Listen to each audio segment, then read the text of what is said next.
নমস্কার, বাংলা সাহিত্য চর্চার গ্রুপে তোমাদের সকলকে স্বাগত জানাই। আজকে আমরা আলোচনা করব রবীন্দ্রনাথ ঠাকুরের রাজা ও রানী নাটক থেকে সুমিত্রা চরিত্র।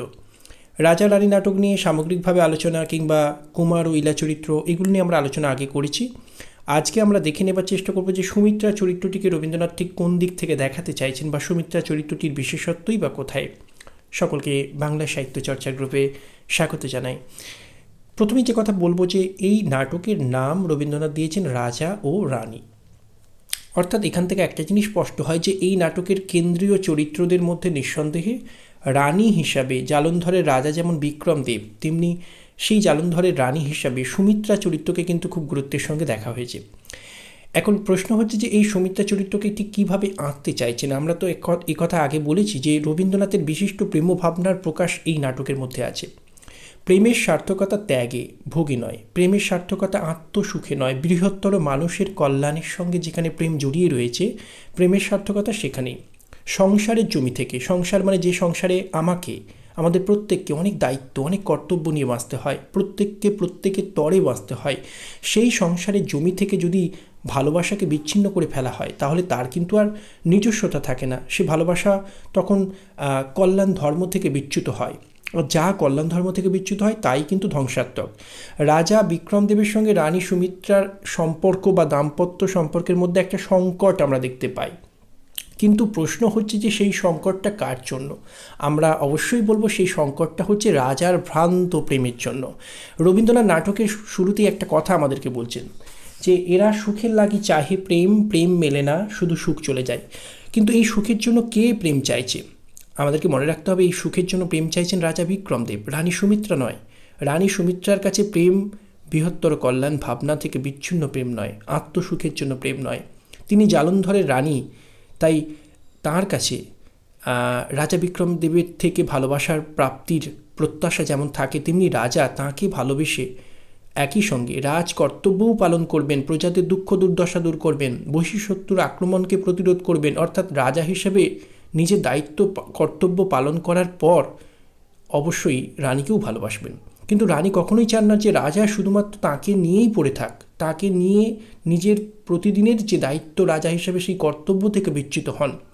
অর্থাৎ রানীর ভালোবাসা সংসার, কল্যাণ ধর্ম এইগুলো থেকে বিচ্ছিন্ন নয়, কিন্তু রাজার ভালোবাসা আত্মসুখ সর্বস্ব এবং তা রানীকে ঘিরে এক অলীক সুখ স্বপ্নে ডুবে থাকার ফলে তিনি তাঁর রাজা হিসাবে জালন্ধরের মানুষের প্রতি যে কর্তব্য সেখান থেকে তিনি বিচ্যুত। আর এখানেই তৈরি হচ্ছে দ্বন্দ্বটা। অর্থাৎ এখানে যে কথা আমাদের বলার উদ্দেশ্য তা হচ্ছে যে আত্মসুখ সর্বস্ব প্রেমের দ্বারা পরিচালিত হয়েছেন রাজা বিক্রমদেব, রানী সুমিত্রা নন। সুমিত্রার প্রেম বৃহত্তর কল্যাণের সঙ্গেই জড়িত। তাহলে প্রশ্ন হলো যে দ্বন্দ্বটা তৈরি হলো কেন? আসলে এটা খুব সহজ ব্যাপার যে দাম্পত্য সম্পর্কে দুটো মানুষের মতাদর্শ যদি আলাদা হয় তাহলে সেখানে একটা দ্বন্দ্ব হয়। রাজা বিক্রমদেবের সঙ্গে রানী সুমিত্রার দ্বন্দ্বের মূলে রয়েছে সুমিত্রার কল্যাণ ধর্মে বিশ্বস্ত বা কল্যাণ ধর্মে জড়িত বা কল্যাণ ধর্মের সঙ্গে যুক্ত থাকা এক ধরনের মহৎ প্রেম আদর্শ, আর রাজা বিক্রমদেবের সেই মহৎ আদর্শ থেকে বিচ্যুত, কল্যাণ ধর্ম বিচ্যুত এক ধরনের আত্মসুখ সর্বস্ব প্রেম। অর্থাৎ এখান থেকেই আমরা এই দুই চরিত্রের যে দাম্পত্য সম্পর্ক, তার যে সংকট, সেখান থেকেও আমরা বুঝে নিতে পারি যে রাজা যে ভ্রান্তির দ্বারা পরিচালিত, রাজা বিক্রমদেব, সেই ভ্রান্তির দ্বারা কিন্তু সুমিত্রা পরিচালিত নয়। সুখের জন্য রাজা বিক্রমদেব প্রেম চাইতে পারেন, রানী কিন্তু নন। তার কাছে রাজকর্তব্য পালন করা রাজার কাছে অনেক গুরুত্বপূর্ণ এবং সে কথা তিনি বারবার স্মরণ করিয়ে দিতে চেয়েছেন। তাকে আমরা সবথেকে যে বিশেষ ভূমিকায় লক্ষ্য করবো আর কি সুমিত্রা চরিত্রকে, সেটা হচ্ছে সুমিত্রা সবসময় চেয়েছেন রাজা তাঁর দায়িত্ব কর্তব্যগুলো বুঝে নেই। বারবার রাজাকে সুমিত্রা তার কর্তব্য স্মরণ করিয়ে দিতে চেয়েছেন। প্রজারা কষ্টে রয়েছে, প্রজাদের দুঃখ দুর্দশাকে দূর করুন রাজা, এটা তিনি প্রার্থনা করেছেন রাজার কাছে, কিন্তু রাজা শোনেননি। রাজা শুধুই মনে করেন যে রানীকে নিয়ে সুখ স্বপ্নে ডুবে থাকাই তাঁর কাজ। এই অবস্থায় রবীন্দ্রনাথের বিশেষ আদর্শ এখানে প্রতিফলিত হতে আমরা দেখব। প্রাথমিকভাবে যে জায়গাগুলো আমরা লক্ষ্য করব সেটা হচ্ছে যে রাজা যখন নিজ কর্তব্য পালন করছেন না, তখন রানীর অন্তর্দ্বন্দ্বের জায়গাটা, তার আত্মপীড়ন, যে শুধুমাত্র তার কারণেই রাজা আজ কর্তব্য থেকে বিচ্যুত, প্রজারা কাঁদছেন। তাই আমরা দেখতে পাবো যে রাজা যখন তার কর্তব্য পালন করছেন না, তখন রানী বলতে পারেন, ওরে বর্ষ মাতৃহীন নোস তোরা কেহ, আমি আছি জননী তোদের। এই যে রাজা যার দায়িত্ব রাজ্যের মঙ্গলকে দেখা, পিতা স্বরূপ রাজ্যের, তিনি যদি রাজকর্তব্য থেকে বিচ্যুত হন তাহলে প্রজাদের দুঃখে তো প্রাণ কাঁদবেই সুমিত্রার। কারণ তিনি যেমন একই সঙ্গে রাজা স্ত্রী, তেমনি তিনি তো রাজমহিষী, রানী যদি তাকে ধরা হয় তাহলে তো কথা বলতেই হয় যে রাজা যেমন রাজ্যের পিতা, রানী তেমনি রাজ্যের মাতা। তাই সেই সন্তানদের প্রতি রাজা কর্তব্য পালন না করলেও রানী হিসেবে, রাজমহিষী হিসাবে আমরা সুমিত্রার অন্তরের ক্রন্দন লক্ষ্য করব তাঁর এই কথায় যে ওরে বর্ষ মাতৃহীন নোস তোরা কেহ, আমি আছি জননী তোদের, অর্থাৎ তোরা কেউ অভিভাবকহীন হয়ে পড়িসনি, রাজা না দেখলেও আমি আছি তোদের জন্য। এবং শুধু তাই নয়, রাজাকে চেতনা ফিরিয়ে আনতে তিনি বারবার বলেছেন, আমারে দিও না লাজ, আমারে বেশো না রাজশ্রীর চেয়ে, আমাকে বেশো না ভালো রাজশ্রীর চেয়ে। এই যে আমাকে ভালোবেসো না রাজশ্রীর চেয়ে, অর্থাৎ রাজশ্রী রূপে আমার, অর্থাৎ রাজমহিষী রূপে আমার যেটুকু ভালোবাসা প্রাপ্য সেটুকুই বাসো, তার বাইরে আমাকে ভালোবাসতে গিয়ে তুমি রাজকর্তব্য থেকে বিচ্যুত হও না। এই যে বারবার রাজাকে স্মরণ করিয়ে দিচ্ছেন নিজের কর্তব্য, এখানে আমরা যে দিকটা লক্ষ্য করব আমাদের খুব মনে পড়ে যাবে আমাদের মধুসূদন দত্তের বীরাঙ্গনা কাব্যের সেই নায়িকাদের কথা, আমাদের মনে পড়ে যাবে নীলধ্বজের প্রতি জনা কবিতার সেই জনার কথা, যেখানে 19 শতকের প্রেক্ষাপটে দাঁড়িয়েই মধুসূদন দেখিয়ে দিয়েছিলেন যে যদি একজন স্বামী তার কর্তব্য কর্ম থেকে বিচ্যুত হন তাহলে স্ত্রী, একজন যোগ্য স্ত্রী রূপে একজন নারীর কর্তব্য হচ্ছে রাজাকে তথা স্বামীকে নিজ কর্তব্য স্মরণ করিয়ে দেওয়া। নীলধ্বজ পুত্র হত্যাকারী যে অর্জুন কিংবা কৃষ্ণ, তাদের সঙ্গে হাত মিলিয়েছিল, পুত্র হত্যার প্রতিশোধ নেয়নি। তাই জননী রূপে, রাজমহিষী রূপে জনা নীলধ্বজকে তার কর্তব্য স্মরণ করে দিতে চেয়েছিলেন। এখানেও আমরা দেখতে পাচ্ছি কোথাও যেন আমাদের রানী সুমিত্রাও রাজাকে তার কর্তব্য স্মরণ করে দিতে চাইছেন যে আমারে দিও না লাজ, আমারে বেশো না ভালো রাজশ্রীর চেয়ে, আমাকে তুমি লজ্জা দিচ্ছ, আমার মাথা কাটে যাচ্ছে, প্রজারা কষ্টে রয়েছে, অথচ তুমি আমাকে ভালোবাসতে গিয়ে প্রজাদের মঙ্গলের দিকটাকে তাকাচ্ছ না। এখানে কিন্তু রবীন্দ্রনাথের দর্শনটাকেও আমাদের বুঝতে হবে। আমাদের একটা জিনিস এখানে মাথায় রাখতে হবে যে রবীন্দ্রনাথ বারবার তার সাহিত্যে নারীকে ব্যক্তিত্বময়ী রূপে অঙ্কন করেছেন। যে নারীকে তিনি দেখাতে চাইছেন সেই নারী হচ্ছে, বলা যেতে পারে, পুরুষের সাধনার পথে বাধা নয়, পুরুষের সাধনার পথে সে সহায়ক ভূমিকায় পালন করেছেন। আমাদের নারী সম্পর্কিত যে বিশ্বাসটা সেই পৌরাণিক যুগ থেকে চলে আসছে যে নারী, বিশেষত আমাদের নারী বলতে আমাদের প্রথমেই মনে পড়বে স্বর্গের অপ্সরাদের কথা। দেবতারা অনেক সময় পুরুষরূপী, বলা যেতে পারে শৌর্যবীর্যের প্রতীক যে অসুর শ্রেণী, তাদের ধ্যানকে ভঙ্গ করবার জন্য নারীকে ব্যবহার করছেন। এই যে পুরুষের ধ্যান ভঙ্গ করবার জন্য নারীকে ব্যবহার করা হচ্ছে, এগুলো একটা সিম্বলিক তাৎপর্য বহন করে যে নারী হচ্ছে পুরুষের সাধনার পথে বাধা স্বরূপ। কিন্তু রবীন্দ্রনাথ কখনো সেটা মনে করতেন না। তাই তো তিনি ল্যাবরেটরির মতো ছোট গল্প লিখে দেখাচ্ছেন নন্দকুমারের বিজ্ঞান সাধনায় সোহিনীর মতো নারীর অবদান কতখানি, যেখানে তার কাছে দেহধর্ম সতীত্ব প্রথাগত আর 5টা নারীর মতো একই মানদণ্ডে বিচার্য হয়নি। তার কাছে সতীত্ব সেখানেই পরিচয় দেওয়া যায় একজন নারীর কাছে যখন সে তার স্বামীর কর্তব্যে, স্বামীর যা ধর্ম সেই ধর্মটাকে পালন করে। স্ত্রী রূপে ল্যাবরেটরি গল্পের নায়িকা সোহিনী নন্দকিশোরের বিজ্ঞান সাধনাগার, তার ল্যাবরেটরিকে রক্ষণাবেক্ষণের জন্য প্রয়োজনে দেহধর্মকেও সে উপেক্ষা করেছে, দেহের দাবিকেও সে অনায়াসে উড়িয়ে দিয়েছে, সতীত্বের তথাকথিত সংস্কারকে সে ভেঙে দিয়েছে। কিন্তু সে এক জায়গায় সতী, সে হচ্ছে স্বামীর যা ধর্ম, স্বামীর ল্যাবরেটরি বিজ্ঞান সাধনাগারকে সে রক্ষা করেছে।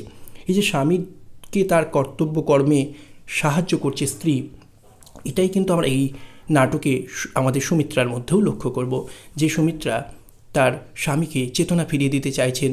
স্ত্রী রূপে স্বামীর চেতনা ফিরিয়ে দেওয়া তো একজন নারীর কর্তব্য, আমাদের সুমিত্রা সেই কাজই করেছেন। এমনকি আমরা দেখেছি সুমিত্রা ছদ্মবেশে রাজ্যে ঘুরে যখন দেখতে পান প্রজারা দুঃখ কষ্টে রয়েছে এবং তার জন্য প্রজারা রাজাকে দায়ী করছেন না, রানীকে দায়ী করছেন। সেই প্রথাগত ধারণা যে রাজা বোধহয় রানীর রূপে বশবর্তী হয়ে কিংবা রানী বোধহয় রাজাকে বশ করেছেন, তাই রাজ্যের পিতাস্বরূপ রাজা, জালন্ধরের রাজা বিক্রমদেব রাজকর্তব্য পালন করছেন না, প্রজারা এর জন্য রানীকেই অপয়া বলে ভাবছেন। রানী হয়তো রাজার মাথাটাকে খাচ্ছেন, মাথাটাকে খেয়ে তাকে রাজকর্তব্য থেকে বিচ্যুত রাখছেন, মোহ পাশে আবদ্ধ করেছেন। ফলে এই যে জায়গাটা থেকে প্রজারাও কোথাও যেন সেই চিরাচরিত নারী সম্পর্কিত বিশ্বাস থেকে বলতে পারে যে রাজ্যেরই অমঙ্গলের জন্য রানী দায়ী, রানী রাজাকে ভুলিয়ে রেখেছে। এ কথা দেখার পর, শোনার পর সুমিত্রা আর স্থির থাকতে পারেননি। তিনি ঠিক করলেন এবার তিনি রাজ্য ছেড়ে যাবেন। তাহলে রানীকে ঘিরে রাজার যে মোহ তা কেটে যাবে এবং রাজা তার কর্তব্যে পথে পা বাড়াবেন। এবং সেখানে একটি চমৎকার কথা রবীন্দ্রনাথ আমাদেরকে বলছেন সুমিত্রার মুখ দিয়ে। সুমিত্রা বলছেন, পিতৃসত্য পালনের তরে রামচন্দ্র গিয়েছিল বনে, প্রতিসত্য পালনের লাগি আমি যাব। আমরা দেখতে পাচ্ছি রামায়ণের প্রসঙ্গ রবীন্দ্র সাহিত্যে ঘুরে ফিরে এসেছে। রামায়ণকে তিনি নতুন নতুনভাবে ব্যাখ্যা করেছেন, রামায়ণের চরিত্রগুলোকে তিনি নতুন নতুন করে দেখেছেন। রামায়ণের সীতা, রাবণ, রামচন্দ্রের থেকে সীতাকে ছিনিয়ে নেওয়া রাবণের এই সমস্ত প্রসঙ্গকে তিনি কত সুন্দরভাবে আধুনিক রূপে আজকে ধনতান্ত্রিক সভ্যতা কেমন করে কৃষি সভ্যতাকে সীতাকে অপহরণ করছে তার রূপককে তিনি তুলে ধরেছেন তার রক্তকরবীর মতো নাটকে। এখানেও দেখতে পাবো সেই রামায়ণের অনুষঙ্গ। পিতৃসত্য পালনের জন্য যেমন রামচন্দ্র মনে গিয়েছিলেন, তেমনি প্রতিসত্য পালনের লাগি আমি যাব। প্রতিসত্য পালনের লাগি আমি যাব অর্থাৎ নিজেকে রামচন্দ্রের আসরে বসাচ্ছেন। রামচন্দ্র যেমন পিতার সত্য ধর্ম রক্ষা করবার জন্য নিজেকে বনবাসে পাঠিয়েছিলেন, এখানে আমাদের সুমিত্রা বলছেন প্রতিসত্য অর্থাৎ পতি হিসেবে, জালন্ধরের রাজা হিসেবে বিক্রমদেবের দায়িত্ব হচ্ছে প্রজাদের মঙ্গল দেখা। তিনি দেখছেন না, তাই যদি তাকে ছেড়ে গেলে তিনি তার সত্য অর্থাৎ রাজা হিসেবে তার সত্য ধর্ম, তার রাজকর্তব্যে যদি তিনি আবার প্রতিষ্ঠিত হতে পারেন, সেই জন্য তাকে ছেড়ে যাওয়া কর্তব্য।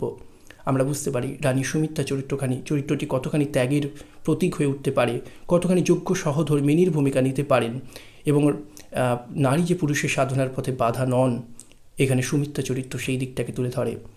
সুমিত্রা যে সুখের জন্য প্রেম চায় না, সুমিত্রার প্রেম যে বৃহত্তর মানুষের তথা জালন্ধরের মানুষের কল্যাণ ভাবনার সঙ্গে সম্পৃক্ত, সেটা কিন্তু আমরা বুঝতে পারি। শেষ পর্যন্ত আমরা দেখেছি সুমিত্রা রাজাকে ছেড়ে যাচ্ছেন, তারপর ঘটনা অন্যদিকে মোড় নিচ্ছে, রাজা সুমিত্রাকে হারিয়ে ধ্বংসের লীলায় মেতে উঠছেন। শেষ পর্যন্ত কুমার সেন সুমিত্রার ভ্রাতা রাজাকে শান্ত করতে নিজের প্রাণ বিসর্জন দিচ্ছেন, এবং রানী সুমিত্রাও বলা যেতে পারে মূর্ছা যাচ্ছেন এবং তিনি প্রাণ হারাচ্ছেন। এক ট্র্যাজিক বেদনা সঞ্চারিত হচ্ছে নাটকের মধ্যে। রানীকে হারিয়ে রাজা এক সান্ত্বনাহীন হাহাকারে পর্যবসিত হচ্ছে তাঁর জীবনটা। ফলে এই নাটকে সামগ্রিকভাবে দেখতে গেলে সুমিত্রা চরিত্রের প্রাসঙ্গিকতা খুবই। রাজা ও রানীকে ঘিরে যে প্রেম ভাবনাকে রবীন্দ্রনাথ আনতে চাইছেন, সেখানে দুজনের প্রেম ভাবনার দ্বন্দ্বটাই কিন্তু নাটকের মূল দ্বন্দ্বটাকে তৈরি করছে।